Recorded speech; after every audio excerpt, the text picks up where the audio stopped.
Good morning बच्चे। कक्षा 10 मैं रमाकांत तिवारी आज आप लोग को हिंदी काव्य पढ़ाया जाएगा। इसमें हिंदी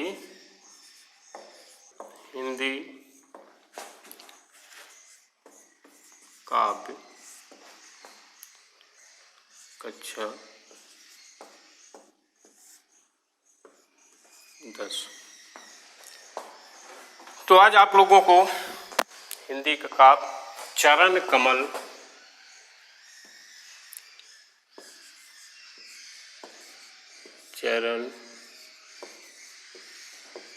कमल बंदो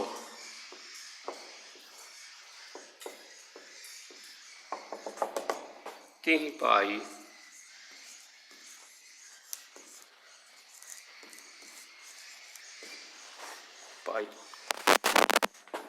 ये पहला आपका पद होगा।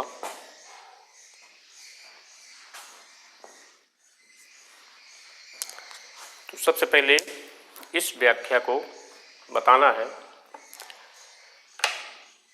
चरण कमल बंदौ हरि राई, चरण कमल बंदौ हरि राई। यहाँ पर सूरदास जी ईश्वरीय शक्ति को सर्वशक्तिमान मानते हुए उनके कमल के समान चरणों की वंदना करते हुए कहते हैं। क्या कहते हैं? चरण कमल बंदौ हरि राई। मैं उस भगवान के चरणों की, कमल रूपी चरणों की वंदना करता हूँ। मैं उस भगवान के चरण, कमल रूपी चरणों की वंदना करता हूँ, जिसकी कृपा से, जाकी कृपा पंगु गिरि लांघे, अंधे को सब कुछ दर्शाई। जिसकी कृपा से, उस ईश्वर की कृपा से, जिसकी कृपा से लंगड़ा व्यक्ति पहाड़ को लांघ जाता है, अंधे को सब कुछ दर्शाई। दर्शाई माने दिखाई देना, और अंधे व्यक्ति को सब कुछ दिखाई देने लगता है। बहिरो सुनै गूंग पुनि बोले, बहिरा व्यक्ति सुनने लगता है, गूंगा व्यक्ति बोलने लगता है।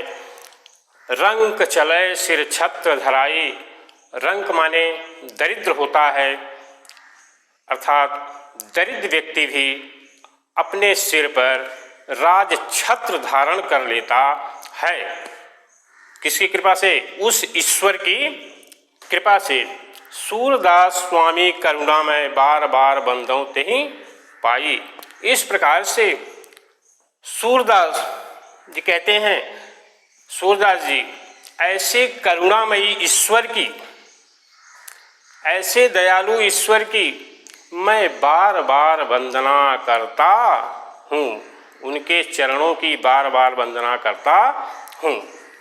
तो ये आपकी पहली व्याख्या आपकी समाप्त हुई।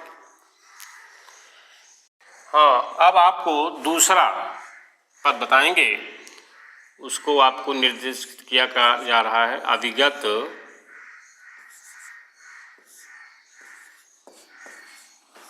गति कछु, अभिगत गति, अभिगत गति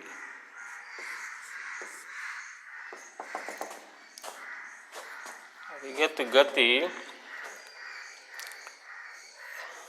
कछु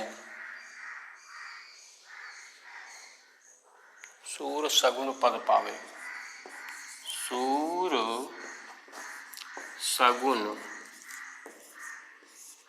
पद पावे।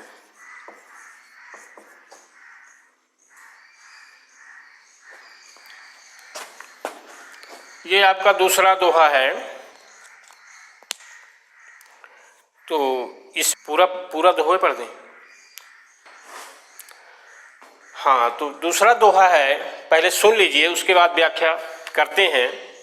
अविगति गति कछु कहत न आवे, ज्यों गूंगे मीठे फल को रस अंतर्गत ही भावे। परम स्वाद सबहि सुनिरंतर अमित तोष उपजावे। मन बानी को अगम अगोचर जो जाने सो पावे। रूप रेख गुण जाति जुगुत बिनु निरालंब कित धावे। सब विधि अगम विचारहि ताते सूर सगुन पद गावे। हाँ, तो ये आपका दूसरा नंबर का दोहा है, पद है। अब आपको इसको फिर से मैं पढ़ के वो एक एक लाइन आपको उसकी व्याख्या करता हूँ, कायदे से सुनिए। और जो बच्चे सुन करके और साथ में उसको लिखते भी जाएं। अविगत गति कछु कहत न आवे, इसमें कवि ने उस निराकार, पहले समझ लीजिए निराकार क्या है। निराकार वो है, ईश्वर है, जिसका न कोई आकार है, न कोई रूप है, न कोई बेस है, न भूषा है उनका। तो जिसका कोई आकार और रूप नहीं होता, वो निराकार होता है। तो इसमें कवि ने उस निराकार ब्रह्म रूपी सत्ता के अज्ञात माना है। इसमें सूरदास जी ने निराकार ब्रह्म सत्ता को अज्ञात कहा है कि इसका वर्णन शब्दों के द्वारा इसका वर्णन नहीं किया जा सकता है। किस प्रकार से नहीं किया जा सकता है? ज्यों गूंगे मीठे फल को रस अंतर्गत ही भावे। ज्यों किस प्रकार से उसकी मतलब उसका वर्णन नहीं किया जा सकता निराकार ब्रह्म की। जिस प्रकार से एक गूंगा व्यक्ति मीठे फल को खाकर उस मीठे रस के स्वाद को वह व्यक्त नहीं कर सकता है शब्दों के द्वारा, और उसका रस का आनंद अपने भीतर ही लेता है। और उसी प्रकार से हम ऐसे निराकार ब्रह्म को शब्दों के द्वारा हम उसे व्यक्त नहीं कर सकते हैं। परम स्वाद सबहि सो निरंतर अमित तोष उपजावे।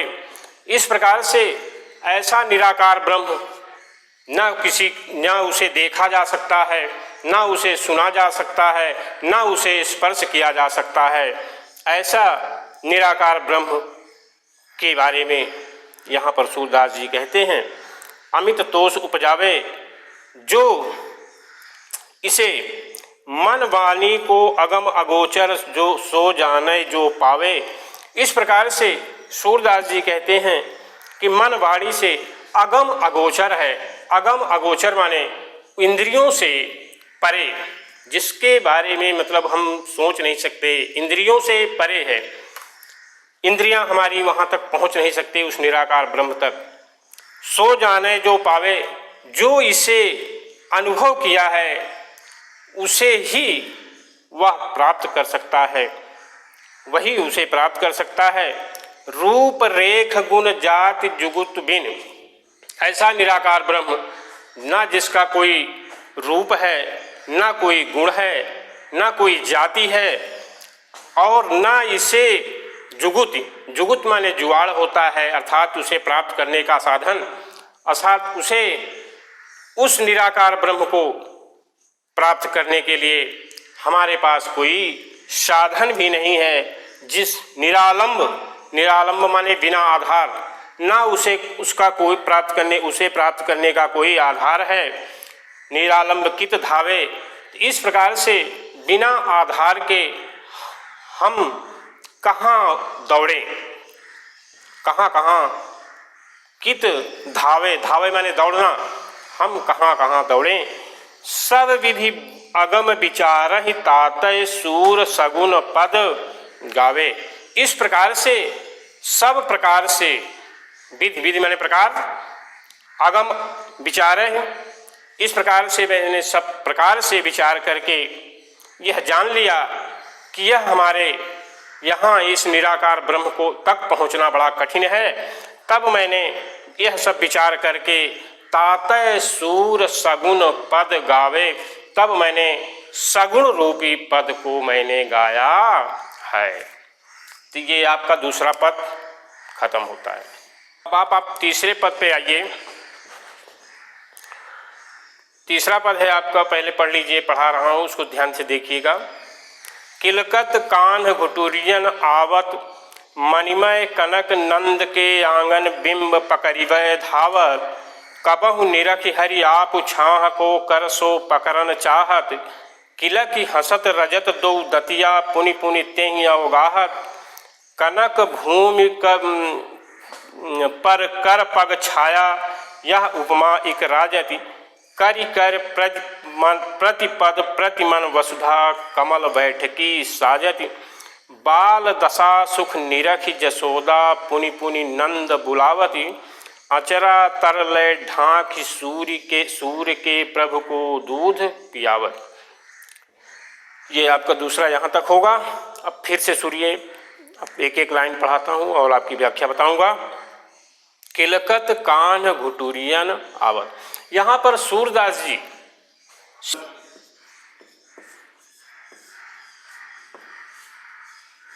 कान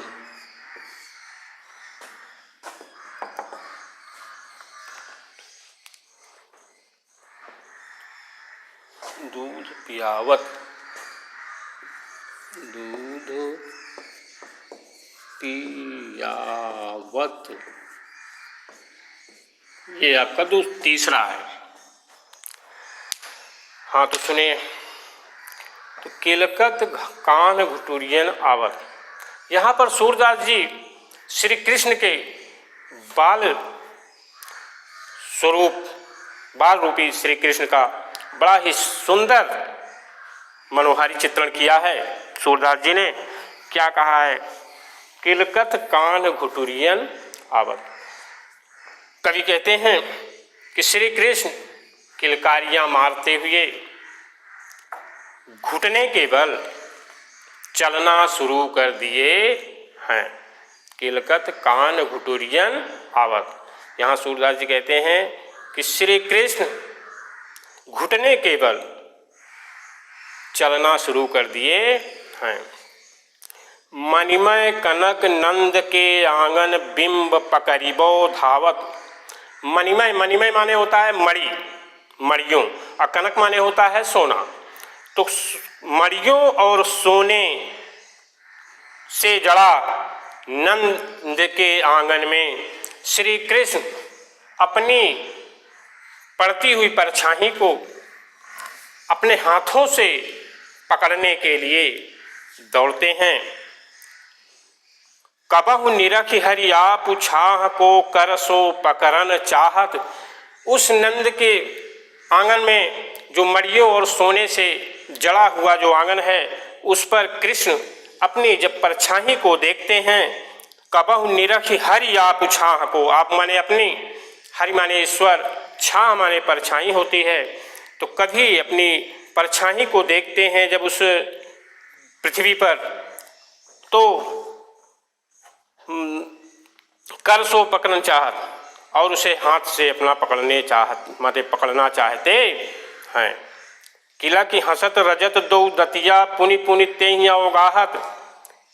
इस प्रकार से श्री कृष्ण जब किलकारियां मारते हुए हंसते हैं, तो जब उनका मुख खुलता है तो उसमें दो दांत दिखाई देते हैं, जो बड़े शोभायमान और सुंदर लगते हैं।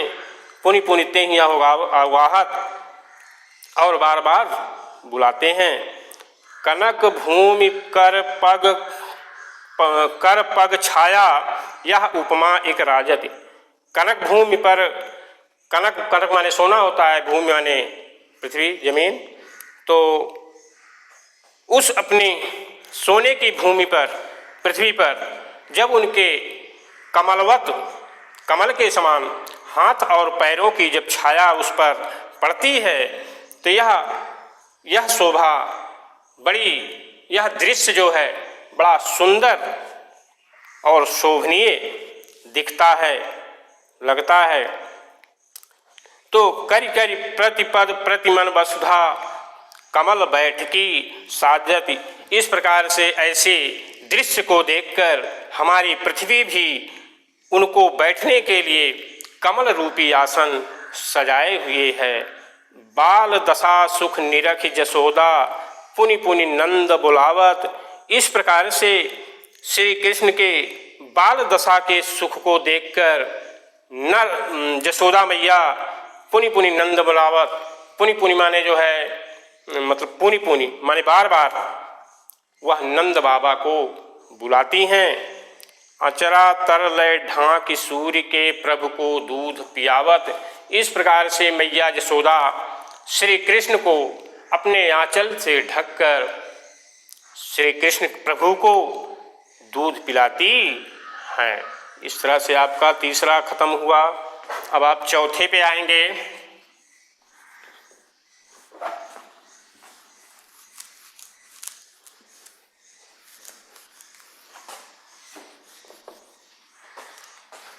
चौथा आपका है मैं अपनी सब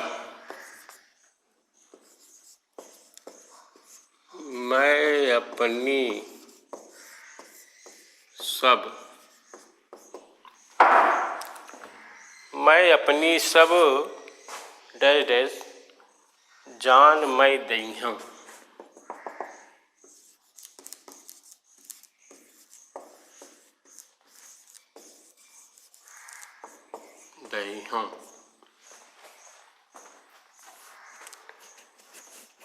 ये आपका चौथा हो गया। मैं अपनी सब, हाँ मैं पढ़ा रहा हूँ उसको देखिएगा। चौथा, मैं अपनी सब गाय चरइहूँ प्रात होत बल के संग जइहूँ तेरे कहे न रइहूँ। ग्वाल बाल गायन के भीतर नैको डर नहीं लागर। आज न सोमो नंद दुहाई रैन रहोंगे जागर। और ग्वाल सब गाय चरई हूँ मैं घर बैठे रही हूँ। सूर श्याम तुम सोई रहो अब प्रात जान मैं दई हूँ। यहाँ पर सूरदास जी ने श्री कृष्ण के बाल हट का बड़ा ही सुंदर वर्णन किया है। कहते हैं मैं अपनी सब गाय चरई हूँ। यहाँ पर श्री कृष्ण जिद कर रहे हैं, हट कर रहे हैं अपनी मैया यशोदा से कि हे माँ, मैं अपनी आज सारी गायों को चराऊँगा। मैं अपनी सब गाय चरई हूँ, मतलब मैं अपनी गायों को चराने जंगल को जाऊँगा। प्रात होत बल के संग जइहूँ तेरे कहे न रइहूँ। श्री कृष्ण कहते हैं कि सुबह होते ही मैं, बल माने बलराम, अपने बलराम भैया के साथ जाऊंगा। तुम्हारे कहने से मैं रुकूंगा नहीं। ग्वाल बाल गायन के भीतर नैको डर नहीं लागत। इस प्रकार से श्री कृष्ण भगवान कहते हैं कि ग्वाल बाल, ग्वाले और गायों के बीच में रह कर के मुझे तनिक भी डर नहीं लगता है। आज न सोवो नंद दुहाई रैन रहोंगे जागत। इस प्रकार से कृष्ण भगवान इतना जिद करते हैं, हट करते हैं और कहते हैं आज न सोवो नंद दुहाई। आज कहते हैं आज मैं नंद बाबा की कसम सौगंध खाकर कहता हूँ कि आज मैं सोऊंगा नहीं। रैन रहोंगे जागत। रैन माने रात, और मैं पूरी रात जागता रहूँगा। और ग्वाल सब गाय चरई हूँ मैं घर बैठो रही हूँ। मतलब कहते हैं इसमें सूरदास, कृष्ण भगवान कहते हैं और ग्वाल सब गाय चरई हूँ। कहते हैं कि सारे ग्वाल बाल सब गाय चराने जंगल को जाएंगे, मैं घर पर कैसे रह सकता हूँ, मैं कैसे बैठे रह सकता हूँ। सूर श्याम तुम सोई रहो अब प्रात जान मैं दई हूँ। तो जब इन बातों को यशोदा मैया सुनती हैं, कृष्ण के जिद को सुनती हैं, तो कहती हैं कि हे सूर श्याम कृष्ण, अब तुम सो जाओ, निश्चित ही मैं तुम्हें सुबह होते ही मैं तुम्हें अवश्य भेज दूंगी, अर्थात जाने दूंगी। इस प्रकार से आपका ये चौथा खत्म होता है। अब आप पांचवें देखेंगे, मैया हो न चरैहों गाई।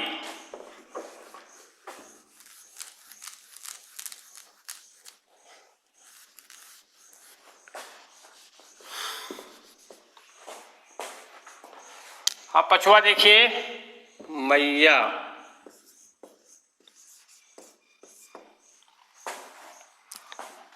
हाँ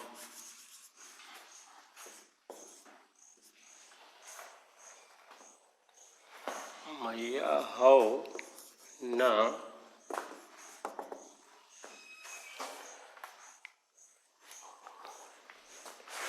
मारत, लास्ट मारत ताही रिगाई।